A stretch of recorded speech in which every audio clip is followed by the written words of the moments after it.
depois eu boto lá. Não posso, Ronaldo, na boa. Bom, vamos lá, gente. Está gravando aqui. Deixa eu, antes de botar aí, é o seguinte, olha só. Como é que eu vou falar?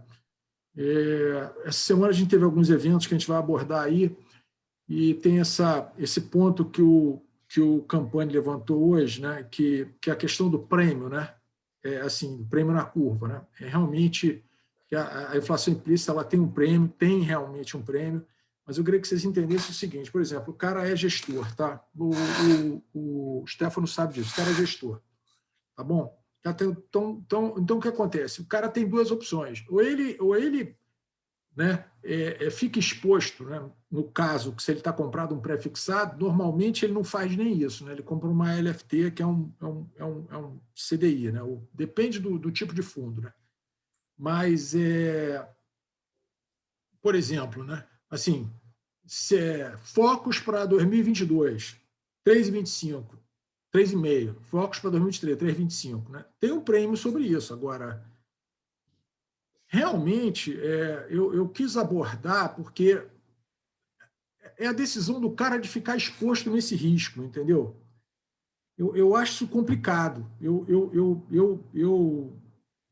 E o que acontece? Como tem muita gente procurando hedge, né? Muita gente procura hedge, acaba ficando um hedge caro. Né? Todo hedge não é barato, não existe hedge barato. Todo hedge é caro, por definição.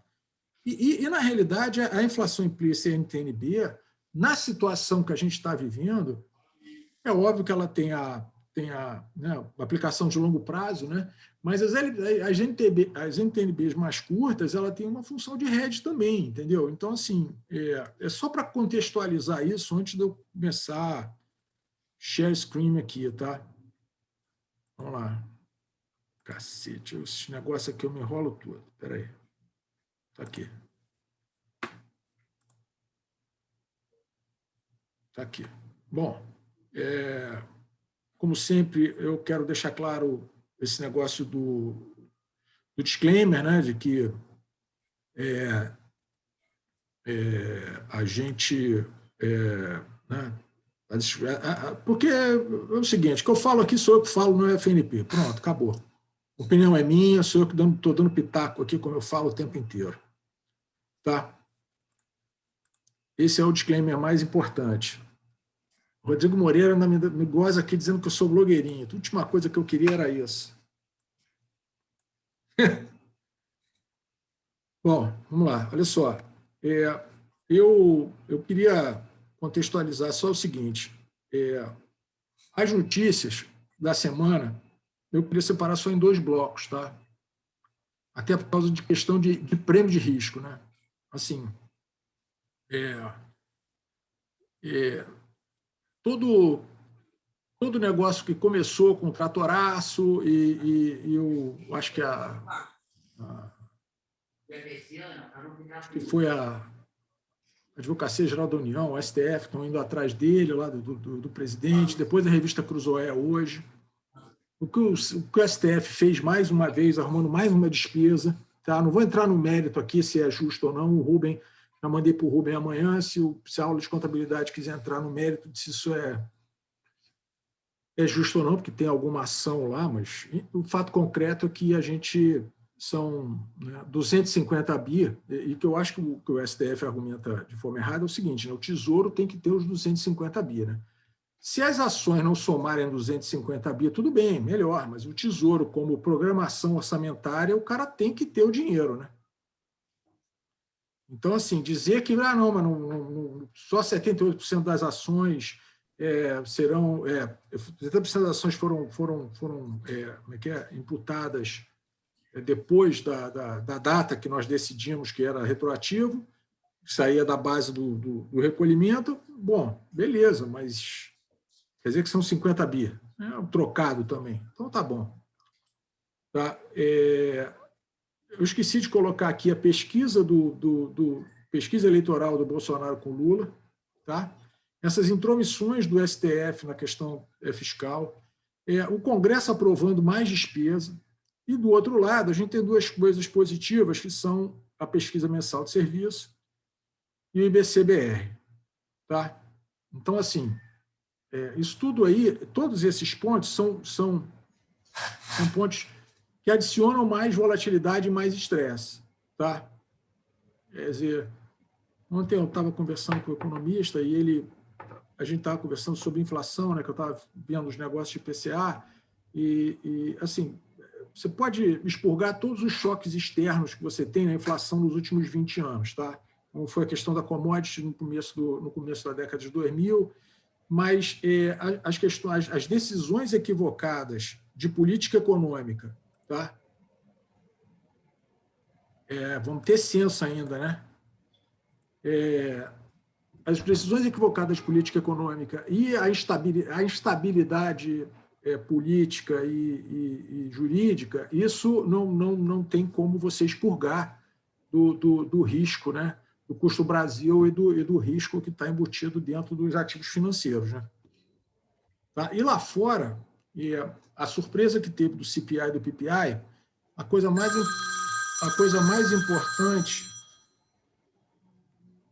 mais importante que teve, na minha opinião, não foi nenhum dos dois dados. Né? Foi ontem, isso aí eu copiei do Ethos, tá? Que é o reforço do... Reforço, não sei se é um reforço, né? A palavra não é reforço, também não é insistência. O compromisso do Fed com o forward guidance, entendeu? E com o fato da inflação ser transitória. Ontem eu mandei para vocês um paper. Eu tenho um grande amigo que já foi meu chefe, já foi meu sócio, e hoje ele faz a gestão de um fundo offshore. Ele é americano, ele estava em Washington semana passada, e ele me mandou um paper que eu passei para vocês. Né? Assim, tem algumas coisas que ele colocou ali, mas ele reforça a ideia de que a gente pode estar para começar a ouvir aí o chamado yield curve control, né? Controle da curva de juros. Né?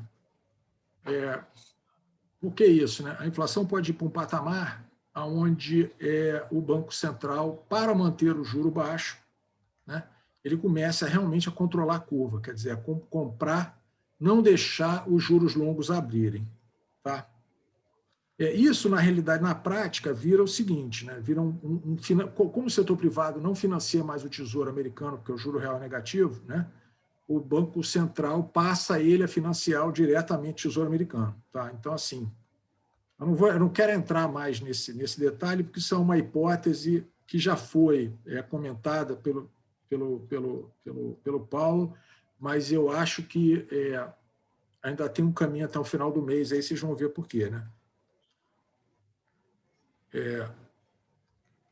Sobre isso aqui, eu coloquei aqui, eu achei mais importante, dada essa disparada que houve nos preços dos Estados Unidos, eu só queria chamar a atenção para vocês, para essa coluna aqui. Ó.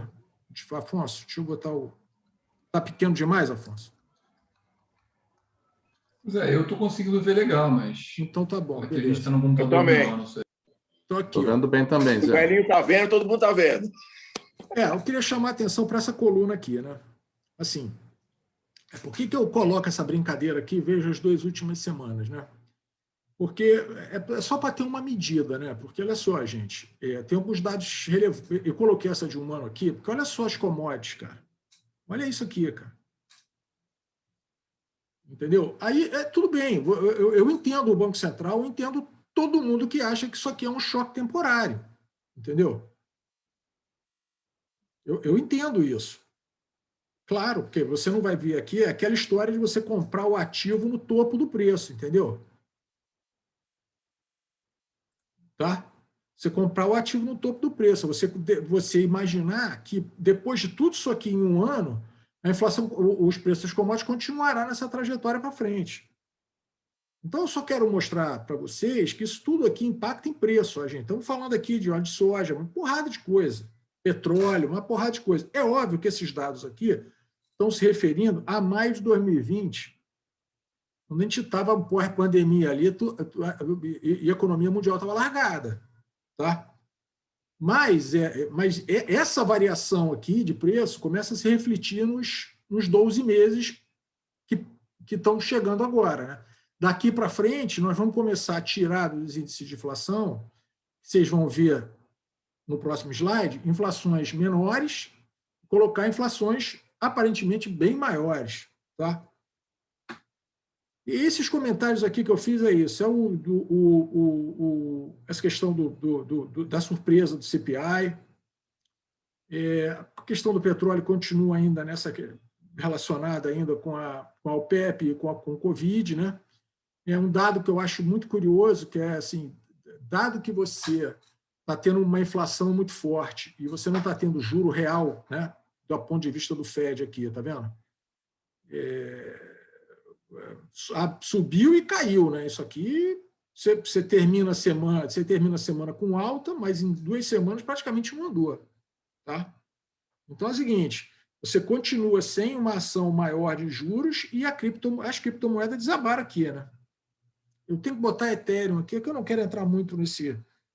Ontem eu estava falando com um cara, tem um fundo aqui no Brasil, Quant, que só opera moeda, depois se vocês quiserem, mas é só para institucional, tá? Estava falando com um cara ontem. Só tem maluco, cara. Vocês sabiam que existe um futuro perpétuo Valdir, tem um futuro perpétuo de criptomoeda que é liquidado de 8 em 8 horas?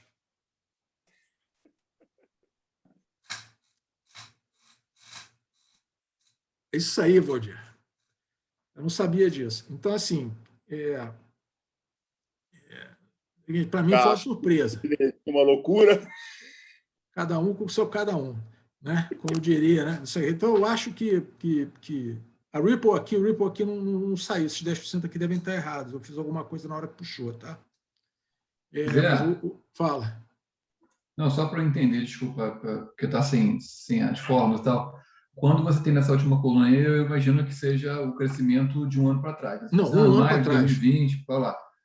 Mas isso aqui é o crescimento ou é o fator? Ou seja, vamos pegar ali, por exemplo... É a variação de preço, o que o preço Brent variou em um ano. Então, o Brent ele variou 11% ou 111%? Não, 111%. 111%. Né? 111%. É isso aí. É por isso mesmo. Essas variações, Afonso, são altíssimas no último ano. É isso que eu falo, é muito grande. Não, mas é porque a base também era baixa, né, Afonso? Quando não entregaram o futuro, lembra? Não, mas isso... nem entregue. Não, mas olha só. Agora então vamos passar para esse slide aqui, ó. Que meleca, como é que funciona esse troço aqui? Bom, vamos lá. Afonso, olha só. Deixa eu mudar isso aqui para poder ver. O que é aqueles números lá, eu botar aqueles números, tá? Isso aqui é o seguinte, tá? Olha só. Estamos aqui abril, tá vendo? O CPI Core, você tira... O que é o número... Está escrevendo para o Gil. Inflação é número índice, tá? Beleza? Então, o que é? É um peso multiplicado pela variação e isso acumula no número índice. Então, o que acontece? Você vai começar a tirar, Afonso, inflações muito baixas aqui do CPI, tá vendo? E colocar para frente, que isso aqui é do mês, tá? E colocar para frente números que estão surpreendendo muito acima do esperado, você me entendeu? O que acontece aqui com a inflação em 12 meses? Sobe. Eu estou falando o seguinte, que eu coloquei para vocês, que eu queria que você é o seguinte, olha só. Eu forcei aqui, eu fiz o mesmo estudo que a gente faz lá, peguei desvio padrão, um desvio padrão, 2 desvios padrões, não sei o que, a média, peguei cada mês desse período dos últimos 5 anos e tal, e forcei para baixo, tanto que eu trouxe aqui de 0,90 para dezembro 0,36, e aqui para 0,46 no índice cheio. Então, eu trouxe essa média para baixo. E mesmo assim, Afonso, você tem uma alta nos 12 meses aqui. É isso aqui que vai aparecer no dado. Então, isso pode ser. Isso aí é que é... Como é que eu vou te falar? É a história da inflação transitória. Vocês entenderam? Tá? Então, com o Banco Central, é exatamente por isso que o Waller aqui fala de ser números decepcionantes muito tempo. Tá bom? Beleza? Hoje eu coloquei um dado para vocês do Ettore, o comentário do Ettore sobre o PCE. Eu já vinha falando isso com ele já tem um tempo. É o seguinte, o PCI é o deflator do PIB, tá? Que é o Price Consumer, não sei o que e tal. Dia 28 sai disso, quem quiser que vocês que procurem aí o que é, né? É o deflator do PIB, né? Ele está aqui embaixo, aqui, tá vendo, Afonso? Eu marretei esse troço pra caramba, não botei aqui não, porque eu não fiz o gráfico, né? Porque é muita coisa que eu estou fazendo. Eu marretei isso aqui para baixo direto, e mesmo assim a gente está terminando com 2,60. Tá? Então, o que eu estou querendo dizer? Só para vocês terem uma ideia, é isso aqui, ó. Aqui. No mês anterior aqui do CPI, estou falando de março, o CPI foi 0,36, não foi o PCI foi 0,36 e o core do PCI foi 0,34. Agora o core veio 0,90. Tá? E o mais importante para mim dessa diferença que tem aqui entre o core a 0,90 e o cheio a 0,82 é o seguinte, gente. O que é o core? O core é o ex-food e energia. Tá? Então, você tira do índice os dados voláteis. Tá? E, mesmo assim, o dado do core veio acima do dado cheio. Quer dizer, para mim é um escárnio. Eu não me lembro da última vez que eu vi um negócio desse, entendeu? Então, assim,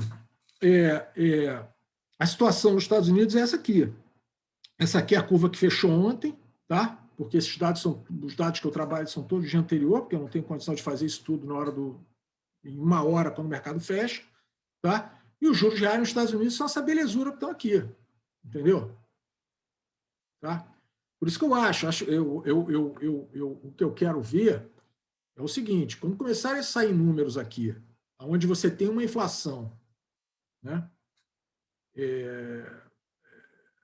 que hoje está na faixa de 4, for para 6, eu esqueci de botar o número aqui, né, tem o projetado aqui, com esses números aqui do mensal, eu quero ver como é que isso aqui vai se comportar, entendeu? Aí o Breno, que está aí, o Breno me perguntou o que seria isso aqui com relação ao que o Fed faria, né? Moeda ou juros, né? O que acontece é o seguinte, cara, a economia, os Estados Unidos não tem atuação no dólar, tá? A não ser em caso de crise, basicamente foi swap, para dar garantia aos outros bancos centrais de que haveria suprimento de dólar, tá? Então, assim, não tem atuação no dólar, tá? Porque ele imprime a moeda dele, ele não precisa atuar. Tá? Não existe essa hipótese. Não tem reserva nos Estados Unidos. É essa a hegemonia que a China está procurando. Tá? Então, assim, eu estou muito curioso para saber se eles vão vir com essa história. Quando começar a sair esses números mais pesados, vão vir com a história do Yield Curve Control aqui, entendeu? E o que vai acontecer com o dólar. Porque eu acho que no final, eu acho que o problema do sistema financeiro internacional, quando esse juro começar a subir aqui, o Banco Central, o Fed, precisar segurar o juro baixo, porque você imagina a quantidade de funding, de passivo, né, de funding de empresa que tem no mundo, em dólar. Você começa a deixar esse juro subir aqui, esse é um problema gigantesco. Inclusive, eu mandei a matéria para vocês e mandei o estudo do BIS de 2018 sobre a questão das que eles chamam de zombie companies, porque são essas empresas, né, definição para quem está vendo, para quem está acompanhando o valuation lá, que não tem nem como o cara nem paga, mal paga o custo da dívida dele, isso tudo está pendurado nos fundos que o Fed fez, o Fed criou excepcionalmente para o Covid. Tá? Quem já conseguiu sair desse problema foram as empresas de shale gas nos Estados Unidos. Tá? Obviamente, porque o preço do petróleo porrou e está todo mundo ganhando dinheiro de novo. Tá? Vamos lá. Né? Então, eu estou tentando contextualizar o que é risco aqui para vocês. Tá? Aqui. Né? Aqui. Vamos lá. Isso aqui é passado. Tá? Então, o que acontece? Ô, Breno, olha só. a inflação de monitorados que são administrados, tá? Isso aqui é dado do IBGE, tá, Afonso? Tá? Os últimos 12 meses, eu sempre trabalho em 12 meses, que é porque, senão você fica refém de sazonalidade. Tá? Então, eu prefiro sempre trabalhar, mesmo se o dado já é dessazonalizado, melhor ainda, mas eu sempre trabalho com 12 meses. Tá? A inflação de 12 meses é o IPCA 6,76, puxado pelos monitorados, e a inflação de serviço está aqui. A inflação de serviço... Fala. Não, só para entender, esse grupo dos monitorados é composto por quais setores? Aqueles, setor elétrico, energia, tudo que é monitorado, setor serviço público. Concessão? Tipo concessão? Concessão, aumento de transporte, aumento de ônibus, essa coisa toda, que são, na realidade, são os administrados ou monitorados, entendeu? Mas administrados, o grupo maior é administrado. Tá? Bom, vamos lá. Aí, assim, né? Hoje o Breno estava falando comigo antes aqui, o Breno da Ativa, e ele comentou, estava conversando com um cliente institucional ontem, e que a economia brasileira é uma economia de serviços. Tá? Não chega a ser tanto quanto os Estados Unidos, mas serviço é muito importante. Então, vamos lá. O que aconteceu aqui? No começo do ano, você tinha uma inflação de serviço rodando a faixa de 3,5 e agora está rodando em 44. Tá? E você tem o monitorado que pancou aqui. Tá? Câmbio, passagem de ônibus, Afonso, porra, um monte de coisa que tem aí que não vai acontecer, que não acontece de forma recorrente. Né? Tá? Então, assim, eu só fico me perguntando o seguinte, né? Nós estamos aqui com a pesquisa mensal. Uma das coisas positivas da semana foi a pesquisa mensal de serviços, que veio melhor do que esperado. Tá? E um PIB que eu acho que pode ser revisado no Focus agora, e que o Breno me falou que o BS, por exemplo, já revisou esse PIB, eu não sei quanto foi para cima, Breno. Tá? Então, vamos lá. Tá? Antes de chegar no mensal aqui, eu queria fazer uma revisão com vocês, que é o seguinte. Tá? Nos últimos 10 anos, nos últimos 20 anos, a inflação média, isso está computando também ano passado, tá? Beleza? A inflação média anual foi de 6,10 nos últimos 20 anos no Brasil, com PIB médio PIB real de 2,4. Tá? Os últimos 10, 5, com PIB aqui. Tá? Os últimos 5 anos com isso aqui. O que eu fiz? Como ano passado foi um ponto fora da curva, tá? Eu fiz de 4 anos, que é no período 16 para 19, e não os 5. Expurguei 2020 e separei ele aqui embaixo, 19 e 20, só para a gente ter um parâmetro, para depois você não falarem para mim, não, mas esse dado aqui está impactado pelo PIB que caiu em ano passado. Não, tem 2 PIBs ruins aí também, que são 2 PIBs da Dilma lá. Tá? Então, assim, né, eu fico me perguntando o seguinte: vamos ter, primeiro, essa projeção de PIB de 3,20 aqui, eu vejo há 5 anos que falam de 3% e é menos, 3% e é menos, 3% e é menos. Inclusive 2019. Tá? Então, assim, eu fico me perguntando se, com uma inflação, com o PIB crescendo a 3,20, esse nível de serviço aqui vai permanecer aqui. Então, mesmo que estou falando isso, porque mesmo que o monitorado o monitorado caia, você pode ter uma alta de inflação de serviço, você está rodando muito baixo. Tá? Então, eu não acho que seja só a questão de preços administrados, né? E outra coisa, né, Afonso? Todas as capitais têm, né? O BGS, todas as capitais têm reajuste de tarifa de ônibus, tem todo esse processo ainda, né? Então, nada me garante que, se tendo um preço administrado mais fraco, esse número aqui venha muito abaixo disso. Tá? Beleza? O que eu fiz? Tá? Eu fiz o seguinte, eu forcei, tá? Como diz o Marcelo, né? É que eu não tenho a habilidade que o Marcelo tem de fazer ao vivo, né? Eu tenho que vir preparado, senão eu me perco. Gente, não dá para... Eu não tenho aquela disciplina do Marcelo de fazer ao vivo, que eu começo a fazer, mudo, faço tudo diferente do que eu estava planejando. Eu tenho que ter um guia, essa apresentação é um guia. Tá? Então, o que acontece? 0,60 e 0,31, tá? São inflações que estão no Focus, tá bom? Vocês vão ver à frente, tá? A inflação esperada para maio e junho. Tá? Então, o que eu fiz? Eu marretei aqui, tá? Para que agosto, setembro, outubro, novembro, dezembro desce 5,15, que é a inflação do Focus. Tá, ok? Vocês imaginam que tem que rodar 0,30 na média para bater os 5,30. Tá, ok? Aí, o que eu fiz aqui? Esse aqui, do mais um desvio padrão, eu fiz aquele mesma sistemática que o Marcelo faz com relação... Quem vê aula quem vê aula de valuation entende. Eu fui lá, peguei a média de todos os meses dos últimos, sei lá, 5 anos ou 10 anos, eu não me lembro mais. Fiz a questão do desvio padrão e tal, não sei o quê. Está lá. Ó. Já podem ver que essa média aqui não é 0,30, né? Tá? Deu 5,57. Tá? Aí, o que eu fiz aqui? O que é isso aqui? Predição FNP. Tá? Essa predição FNP é o seguinte. É o primeiro... Gil, eu não sei se o Tomás está aí. O Thomas, é o primeiro exercício que eu estou fazendo com o Orange, com auxílio do Rodrigo Coutinho. Tá? O que acontece, Afonso? Eu coloquei... eu te falei que eu estou com problema de base de dados, porque eu sou um sócio, não tenho ideia da quantidade de dados que eu estou baixando e estou compilando na mão para fazer essas planilhas todas aqui. Já mostrei para o Afonso, inclusive, a parte de finança pública, tem um caminhão de coisa lá para eu fazer. Tá? Então, assim, o que eu fiz?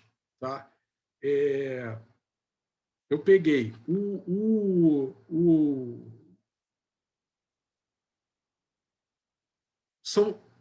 PCA são 9 grupos, que é alimentação e bebidas, educação, comunicação, são 9 grupos, e dentro desses 9 grupos tem os seus subgrupos, tá? E seus itens, né? Que são vários, sei lá, mais de 100, sei lá. E aí, o que eu fiz? Eu peguei, vocês imaginam isso para 10 anos, né? São um porrão de coisa que eu tenho que botar no Orange, tá? Na planilha, tá? Então, o que eu fiz? Eu peguei só dos 9 grupos, tá? Só dos 9 grupos, tá? E fiz um modelo lá, o Arrima, que o Rodrigo que é um modelo... como é que eu vou falar? Que é um modelo... que é uma das hipóteses que ele mandou fazer, tá? Fiz outros modelos lá, comparações com série temporal, né? Fiz outros modelos lá, fiz mais 3 modelos, coloquei num test score que ele mandou, e depois eu peguei um explain para explicar as variáveis do teste. A conclusão que ele chegou e que ele me falou é que esse modelo ainda tem que ser... como é que eu vou falar? Refinado, né? E eu acho que tem uma questão de erro, o erro ainda está alto, o coeficiente angular ainda está alto, mas o que eu falei para ele foi impressionante, vocês vão ver para frente o que esse 0,45 é. Tá? É um negócio, eu tenho certeza que muita gente está usando modelos desse tipo para predizer a inflação mais para frente. Tá? Então, aqui, olha só, gente, só quero que vocês pensem nisso aqui. Ó. Nós, quando eu entrei no mercado, o que aconteceu? O processo de tomar decisão era mais rápido. Né? O trader tomava a decisão mesmo. Né? E não era trader alavancado, trader de banco. Então, o que a gente fazia? Uma das ferramentas que eu usava lá era o seguinte, né? A gente fazia a conta de 12 meses. Né? Que é a conta mais burra que tem. Que é o seguinte, 0,30 elevado a 12, quer dizer, 1,003 elevado a 12 dá 3,66. Entendeu? 0,40 dá 5%.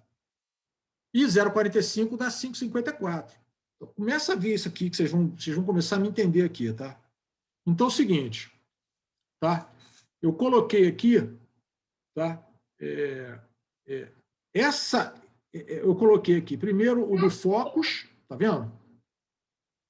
Na marreta, e coloquei o nosso da predição aqui, um termina com 6%, outro com 5,15%. Mesma coisa aqui, 2 desvios padrões e meio, tá? Da média dos últimos, quantos anos? 8 anos. Estamos caminhando para a média. Isso se tudo der certo. se a gente tiver um comportamento muito benigno da inflação para frente. Tá? Eu coloquei a projeção da ativa aqui do Ettore, porque o Ettore faz um trabalho muito mais refinado que o meu em termos estatísticos, mas eu acho que ele está exagerando aqui quando ele vê uma inflação muito baixa no segundo semestre. Tá? Eu discordo disso. Tá? O que ele está colocando aqui, gente, eu sei o que é, né? Que é o seguinte, o Ettore vê um enfraquecimento da demanda por causa do gasto da população. Tá? Mas aí eu fico pensando o seguinte, beleza, mas como é que o PIB aqui vai ser 3,20, cara? Isso aqui tem umas coisas que o mercado gosta de fazer, para vocês começarem a entender que, econometria, mercado marreta tudo. Tudo no interesse maior de vender produto ou de ganhar dinheiro. Fala, Stefano. Não seria porque a taxa de desocupação ainda é extremamente elevada? Eu também tenho essa tese, também compro essa tese de que a inflação ela vai cair bem. É a minha expectativa, inclusive. Não, Stefano, eu concordo. Eu só não sei como é que a gente vai crescer 3,20, então. Eu não discordo, eu não estou. E outra coisa, Stefano, eu coloquei isso aqui, porque, na realidade, se eu colocar aqui a taxa de desemprego, a gente vai ver que, infelizmente, no Brasil, você tem uma resiliência enorme da inflação a despeito da taxa de desemprego e a despeito do crescimento real do PIB, que é muito mais ligado ao gasto público. Tanto que quando você pega aqui, nesse período aqui, o Stefano, tá? Que a gente tem essa pancada aqui, é justamente o período aonde a gente sai daquela questão como é que é? Da pedalada, e você entra nesse ciclo de ajuste aqui. Não era para a inflação ter bombado aqui, cara. Esses 2 anos aqui, 2015 e 2016, o PIB caiu 3,5% real. E o desemprego aumentou aqui, cara. Tá? Então, assim, eu acho que o PIB, eu acho que a inflação brasileira tem uma resiliência nessa faixa aqui de 0,40 a 0,30, que é 3,5% para 4%, que é a média aqui, que é 5,5%, a gente teve 2 picos aqui de inflações abaixo de 4,5%, de alguns momentos aqui, mas na média não é isso não. Tá? Então, eu estou me pautando, desde o primeiro FNP, eu disse a vocês que quando eu tivesse mais dados, quando eu conseguisse compilar mais dados, eu ia ter uma opinião mais forte. Né? Então, é isso aqui. Espera aí. Agora, o que acontece? Vamos para o mercado. Tá? Vamos para o mercado, faltam 25 minutos. Tá? Isso aqui eu tirei às 10h30 da manhã, porque eu não sou herói, né? Eu tenho que preparar essa brincadeira toda aqui. É muita coisa. Então, hoje às 10h30 da manhã, o mercado estava embutindo de expectativa. Stefano, você quer perguntar mais alguma coisa? Porque você está com a mão levantada, eu já não sei mais se é pergunta nova ou não é. Desculpa, não. Eu vou tirar aqui. Tá, obrigado. O mercado embutia isso aqui, né? 0,77 na próxima, 0,68, 0,70 na seguinte, tá? Com essas probabilidades aqui, 0,5% em 22 de setembro, tá? Beleza? O que é o Focus, né? O Focus está aqui, que é 0,60, né? Para maio, 0,31. Isso aqui roda uma vez por semana, né? Aqui, mesma coisa, tá? E você tem no Focus também um negócio chamado que é a inflação nos próximos 12 meses, tá? Que eu comparo com a implícita nos próximos 12 meses do mercado. Só para vocês saberem, segunda-feira, isso aqui era 4,30. É daquela questão do prêmio que o Campani estava falando. Tá? Isso aqui, segunda-feira, era 4,30, quando eu preparei isso aqui. Segunda ou terça, perdão, não me lembro, de ser sincero. Acho que foi segunda. Tá? Agora, o que eu fiz isso aqui? Eu peguei e mostrei como é que funciona toda a arbitragem aqui da estrutura de juros aqui. Tá?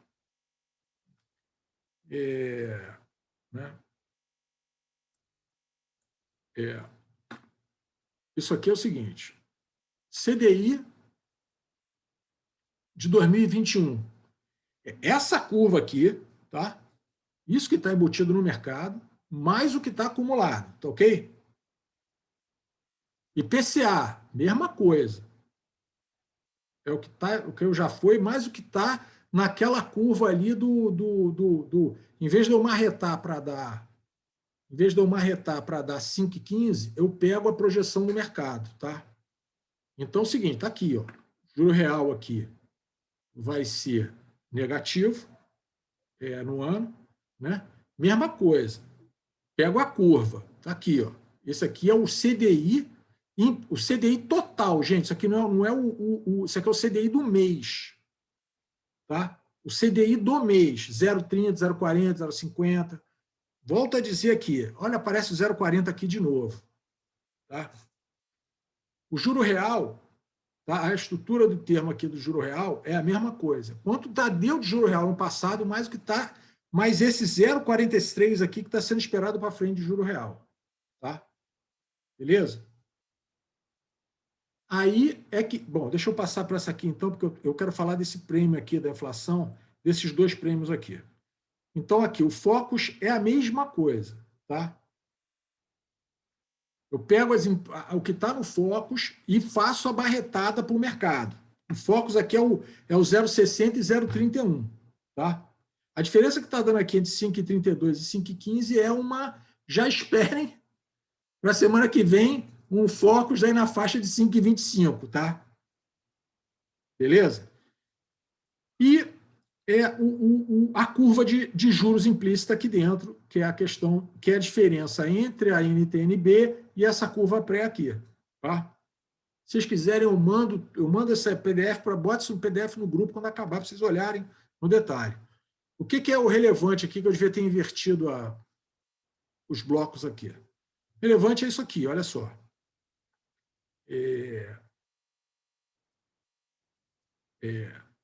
O Focus tem essa curva aqui, né? Tá? Não é isso? O juro real que está no mercado é esse aqui, né? A inflação implícita é essa, tá? Esse aqui é o prêmio do pré. Aliás, tinha que estar o pré aqui, por isso que porra, isso aqui tinha que estar o pré fixado. Não, isso aqui é a curva real de juros mesmo, tá vendo? 3 isso aqui é o juro real, gente. Isso aqui não é inflação implícita, não. A inflação implícita está aqui, tá? Para dar esse pré aqui, ó, é esse número aqui da inflação implícita mais o juro real, tá? Então, vocês imaginam o seguinte, que o cara que está nesse pré-fixado aqui, que parece um absurdo, ele está ganhando, além desse juro real aqui, esse prêmio aqui que é o diferencial de inflação, ele está ganhando 6%. Se for 3,25. Esse aqui, gente, é o prêmio exorbitante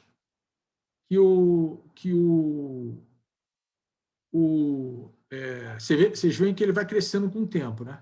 Porque a curva pré-fixada vai crescendo com o tempo. Tá? O mais relevante aqui são esses 2 anos. Ó. Mesmo 2023 tem 4%. Tá? Então, assim, é de prêmio extra. Né? É 2 de juro real com mais 2 de prêmio sobre a inflação. Né? Então, esse aqui é o prêmio da inflação que, em tese, o mercado está pagando.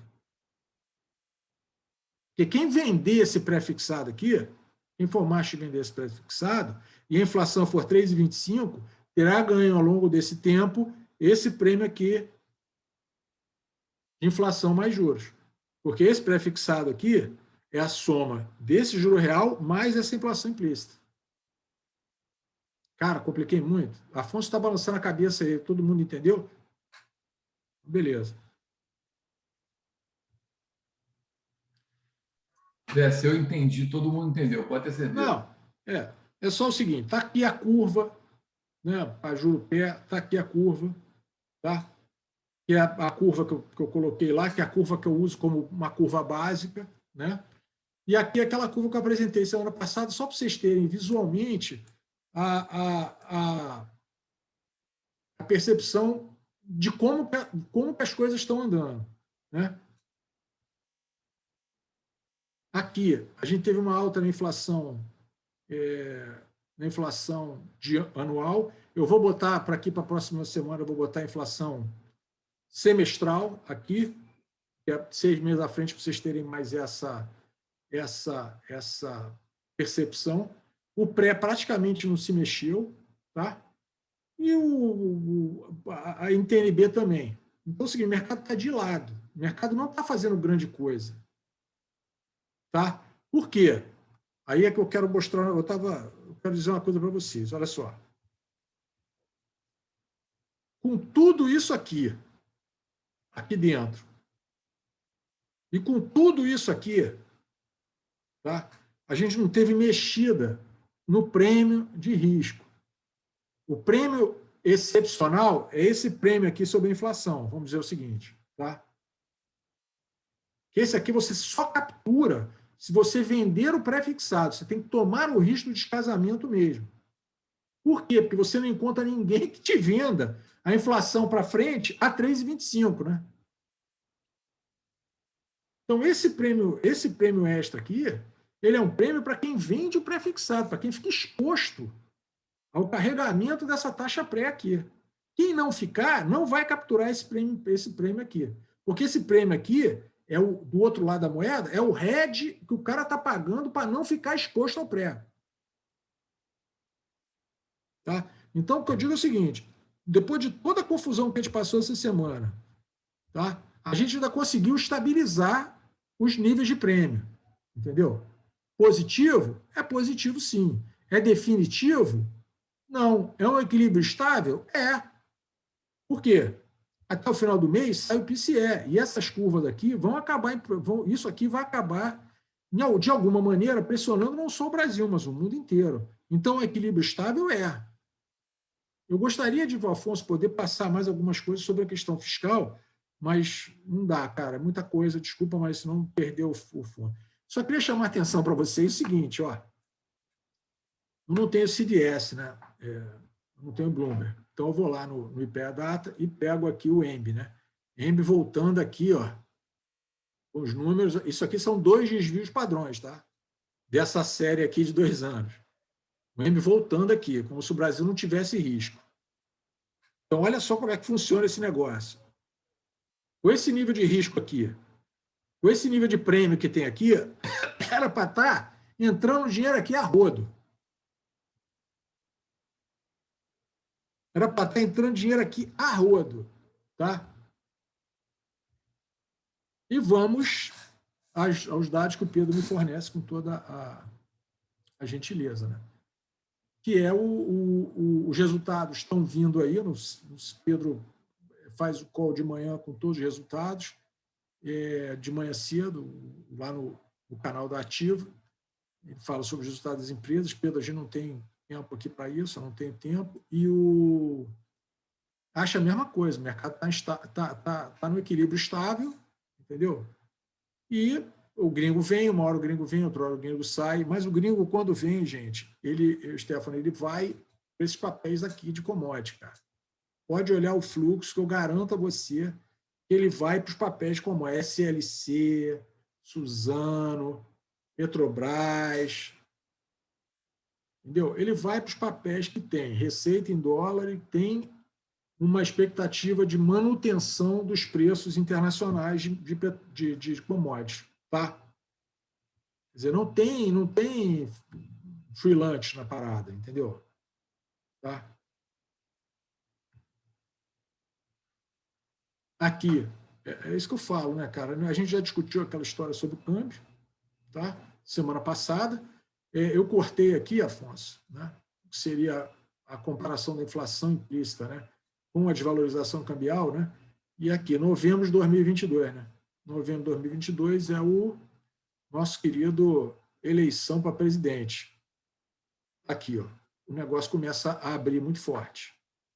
Não tem vendedor aqui para longe. Então, aqui ainda tem algum, tá? Mas está muito no par, não tem muito ganho, como a gente viu ali, eu tenho um ganho muito pequeno, ainda mais com o EMB fechando, caindo.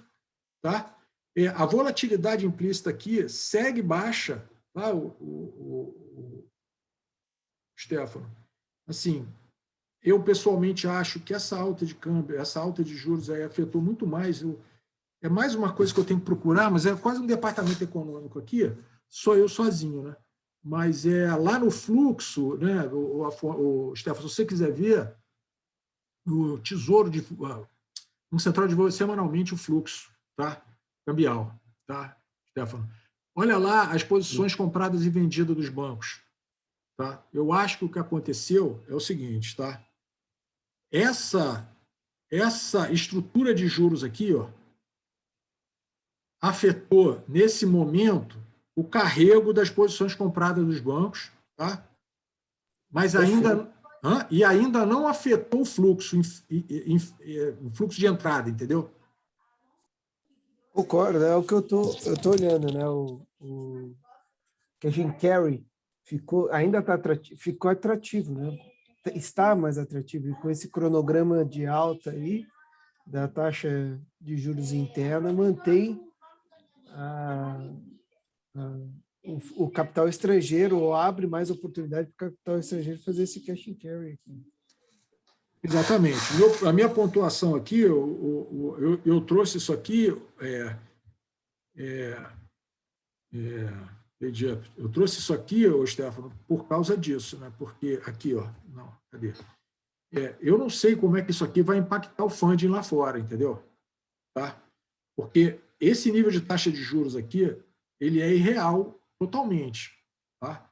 Se você tiver o Yield Curve Control, né? Cara, quem é que vai dar o funding para você, entendeu? Tudo bem. Qual é o parâmetro? O passivo do cara é em dólar lá. O banco, o que vai fazer? O banco vai pegar, tirar o dinheiro dele dos Estados Unidos e dar dinheiro em outra moeda. Você entendeu? Essa que é a minha preocupação. É por isso que eu acho que o risco Brasil aqui está muito baixo. Entendeu?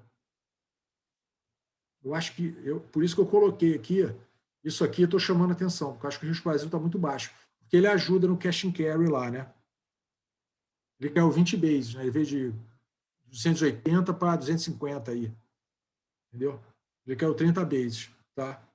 Então, eu acho que é para acompanhar. Eu tenho outro gráfico que eu fiz, mas eu não vou mostrar aqui, não. Mas é para acompanhar aqui como é que vai se dar o cash and carry, né? O cash and carry, Afonso, que está falando, é essa ponta da curva aqui, ó, bem curta. Eu não estou com saco nenhum de fazer a conta, tá? É até menor, aqui começa em novembro. É para trás. É muito complicada para fazer, vai me faltar informação, não estou a fim de fazer, não. É mais fácil fazer da inflação implícita aqui, tá? Vamos fazer do Copom, essa curva aqui, da inflação implícita. Tá?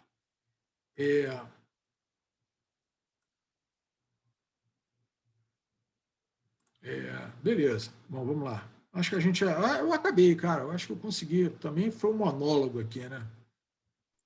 Não, mas muito bom, cara. Pô, foi um monólogo aqui, né? O Stefano, olha só, o Ronaldo, assim, se eu conseguir me organizar, a tendência é melhorar, porque o que eu me recuso, o que a gente vê por aí é o seguinte, eu me recuso a ficar chutando, né? Assim, eu não vou ficar... Por exemplo, mercado de crédito aqui, está parado também aqui. Os spreads estão indo para lugar nenhum, tá vendo? Na minha concepção, o economia brasileira está parada. Por isso que, na minha, sem sacanagem, 3,20, cara, a única coisa que eu me sinto confortável, que eu me conseguiria confortável de tomar risco aí, o Stefano, seria comprar aquele INB e vender esse PIB a 3,20. Pronto. Zé, essa data aqui no eixo, como é que ela está inversa, é isso? Não. Tá? Não. 23 de maio, 23 de março para 12 de maio. Então ela está tá inversa, né? A data mais recente, 23 de maio aqui. E né? 26 de março. Não. Isso aqui é março. Março. Tá. Aqui é maio. Março. Tá bom, tá certo, desculpa. Nada, sem problema. Entendeu? Assim, o mercado deu uma parada. Entendeu? Eu não sei, Henrique, como é que está a questão do crédito aí, se está fluindo. Eu não sei, mas pararam os preços. Pararam. A impressão que me dá é que Eu tenho uma outra fonte que eu sei que... Eu tenho uma outra fonte que eu não posso dizer aqui, que é familiar, que pararam os CRAs e CRIs e outras coisas pararam. Mas fala, Henrique. Para investimento, tem busca, né? O próprio banco anunciou esses dias que teve mais demanda do que eles ofertaram do CRA que eles emitiram. Teve um green bond também que foi feito, teve mais demanda. Mas aí porque está sobrando grana, né? Agora, pro lado de crédito, tem tido demanda das empresas também. O banco emitiu um green bond, é isso? Sim. Aí vai ter demanda pra caramba. Não vai ter demanda. Mas o que eu me recuso é dar chute, entendeu? Eu não gosto de dar chute. Então, eu prefiro sempre usar esse recurso de pegar os dados e tudo para poder, né? Assim, eu sempre gostei, eu tenho uma planilha, eu tenho já tudo montado, que não está aqui, o Stefano, que tá tudo linkado com...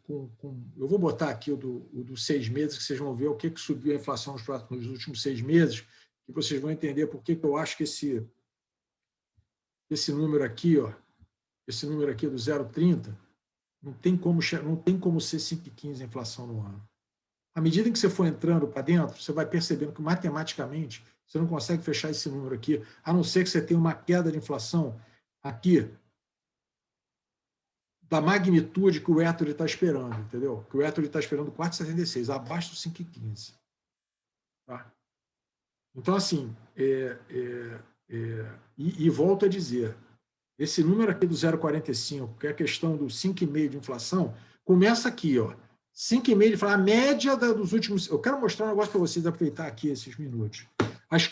Que eu achava que era coincidência, até que o Rodrigo... Até que eu conversei com o Rodrigo. Olha aqui, a média da inflação, isso aqui é só observada, tá? Isso aqui para frente é tudo projeção, tá? A média desse período aqui é 5,55, que é o quê? 0,45. As projeções aqui são 0,45. Tá? Se você colocar aqui, tá? 4,30 aqui está na faixa de 0,35. Com PIBs de desemprego altíssimo. Tá? Quando você vai para frente, aqui, as inflações esperadas aqui, PCA, 5,30, 5,20, 5 não sei quanto.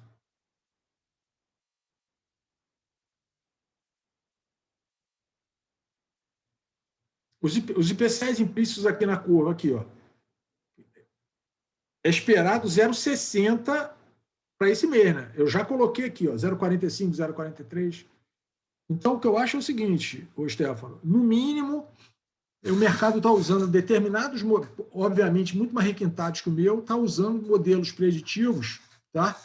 Que hoje nós estamos tentando dar um cheiro, como o Rodrigo fala, nas aulas de ciência de dados. Aconselho a pegar as aulas de ciência de dados do Rodrigo Coutinho e voltar a olhar, porque isso não é coincidência. Ele está usando modelagem de ciência de dados e modelos preditivos, tá? E está batendo certinho. Desculpa, está batendo certo. Eu achei que era uma coincidência e não é. Surreal isso para mim, cara. Surreal. Tá? À medida que o tempo passa e a ciência de dados evolui, a expectativa é que converja mesmo. Exatamente. Não, e olha só, eu vou começar, porque aqui eu não tenho, quando a gente pega CPI e tudo, o Stefano, eu não tenho muita abertura, entendeu? Eu tenho energia, não sei o que, mas são, sei lá, 3 categorias que eu consegui ver lá no que é Departamento de Comércio, entendeu? Eu tenho que procurar mais para ver se eu pego o CPI mais aberto, entendeu? E baixável, né? Vamos dizer o seguinte, né? Porque senão eu não consigo, né? Para poder refinar esse troço aqui ainda mais. Mas está me parecendo que o mundo está caminhando para essa... Né, a convergência virar sobre isso mesmo. E a gente vai desenvolver um modelo com a ajuda lá do Rodrigão, a gente vai desenvolver um modelo, tá? Assim, eu acho que limitado, dadas as condições que a gente tem. O dia que a gente for uma startup listada em bolsa, eu garanto a vocês que a gente tem um modelo. Tá? Então, assim, a origem da brincadeira toda são essas variações enormes aqui. Lembrando que estou dando uma de Marcelo agora, né, Rio? Lembrando que a variação, a base é baixa, mas o que está me chamando a atenção é que está saindo a base baixa, entrando numa base muito mais alta que o esperado. Então, está puxando o anualizado bruscamente. Tá? Então, você vai limpar essa base toda aqui até o final do ano, essa base baixa aqui, e vai ficar, se os que entrarem ali 0,40, o mensal entrar 0,40, 0,45, esse troço aí no anualizado vai explodir. Vai muito mais para 5,5% do que para voltar para 2% como estava, tá? Bom, gente. Acho que é 5,5%. Não, eu tô fazendo aqui, Gil, matemática, Gil. Gostou, Breno? Aí, Breno, olha só, o que acontece? Qual é o risco? Né? Por que eu acho, Stefano, que você não está tendo cash and carry? Porque é um risco grande de você tomar. Entendeu? Porque você tem que, para fazer o cash and carry, você tem que encontrar o hedge em todas as pontas. E eu não sei se alguém está dando hedge para você nos Estados Unidos para você fazer, entendeu? Mas o BC tem sinalizado, eu acho que essa é a ancoragem. Né? Nas atas ele tem ancorado o pace que ele vai dar, e acho que isso tem. E uma coisa que também que pode, aí, sei lá, depois que você desligar aí de gravação, eu começo a falar umas baboseiras. Não, Stefano, é pelo seguinte, o Breno, a gente está conversando com o Breno mais cedo sobre a questão do impacto desse cenário negativo inflacionário sobre a Bolsa, que você não está tendo ainda um reflexo, né? E o que eu tenho para te explicar é o seguinte, Breno, assim, porque você ainda não tem, de fato, uma alta de juros significativa feita, você entendeu?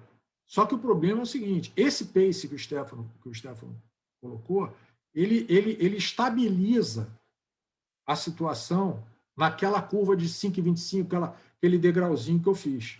Tá? Você estabiliza a situação. Mas, Stefano, o problema é chegar ao seguinte, chegar no final do ano que vem, no começo do ano que vem, entrar com 5,5% e uma inflação fechada no ano de acima de 5,5%, não sei como é que vai ser, cara. Entendeu? O Banco Central, em alguma hora daqui até lá, Stefano, vai ter que subir 1% os juros, entendeu? Se não for mais. Zé, Fala. Cara, só um ponto que eu coloco aqui é a questão do pass-through, né, de política monetária, né, cara? Então, de repente, o cara começa a subir, começa o ciclo agora, né, o pace que o Stefano falou, e termina, de fato, com 5,5%. Só que isso aí vai começar a ter efeito no T+1.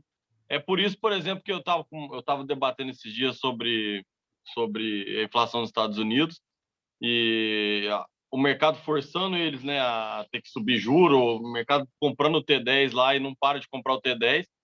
E aí vem a questão da estrutura sendo formada para poder modificar de fato e conseguir fazer eles cumprir o Forward Guidance. Porque não é só falar. Não pode chegar lá e falar, a curva vai ficar aqui agora. Mas você tem uma mudança, por exemplo, no regime de meta de inflação dos Estados Unidos, que passou a considerar média, né? Não é mais agora a inflação anual de um exercício fechado, mas a média de inflação no período, entendeu? Então, quer dizer, o que você vê é a estrutura modificando para um outro tipo Breno, de arcabouço de política monetária, né? Ô, Breno, olha só, eu já vi essa situação mais de uma vez na minha vida. É o seguinte, tá? O fato concreto de que os preços estão andando. Começa a... Sem brincadeira, Breno, olha só. Desde novembro, outubro, que a gente está vendo essa questão de inflação transitória, você está entendendo? Tá? A gente colocou o Forward Guidance, tá? E não é transitória porra nenhuma, está andando. Está andando, está andando, está andando, está andando, e todo mundo olhando, falando, não, é transitória, virou torcida. O que acontece com isso, Breno? Existe um conceito de política monetária, que é o Banco Central ficou behind the curve. Demorou para subir. Demorou para subir. Tá? É isso que eu acho, Stefano. Está behind the curve e o que acontece? Tem que ficar. Agora ele não pode. Principalmente o Fed, o que vai fazer agora? Vai tirar o forward guidance e vai dizer que a inflação não é transitória? Agora o cara vai morrer abraçado com esse negócio, Stefano. Zé, desculpa até te Morrer interromper, mas abraçado. Fala. O behind the curve aí, beleza, eu concordo com você dentro de uma política ortodoxa. Só que o que acontece? Essa é minha opinião, o que eu enxerguei ao longo dessa crise de Covid e o FMI. As autoridades monetárias, como é que elas atuaram? A questão não foi só na teoria econômica, na política macro, mas nos mecanismos de transmissão de liquidez, entendeu? Dessa vez foi dinheiro injetado no bolso das pessoas de fato, entendeu? Então, quer dizer, é um tipo de política monetária diferente que tem efeitos diferentes, entendeu? Então, quer dizer, do jeito que gerou inflação isso aí de maneira mais rápida, ao invés de você passar pelos bancos para conceder o crédito, você enfiar dinheiro no bolso das pessoas, do jeito que isso aconteceu, acontece o contrário, entendeu? Quando você para de pagar, o efeito deflacionário é imediato. Ô, Breno, eu concordo com você, Breno. Eu não discuto com você. O problema é que as pessoas, em algum momento, têm que aceitar as coisas que acontecem, os fatos da vida. Isso tudo que você está falando é verdade. O problema é que não está acontecendo, pô. Você parou de gravar já? Não, vou parar de gravar. Muito obrigado a vocês aí. Espera aí.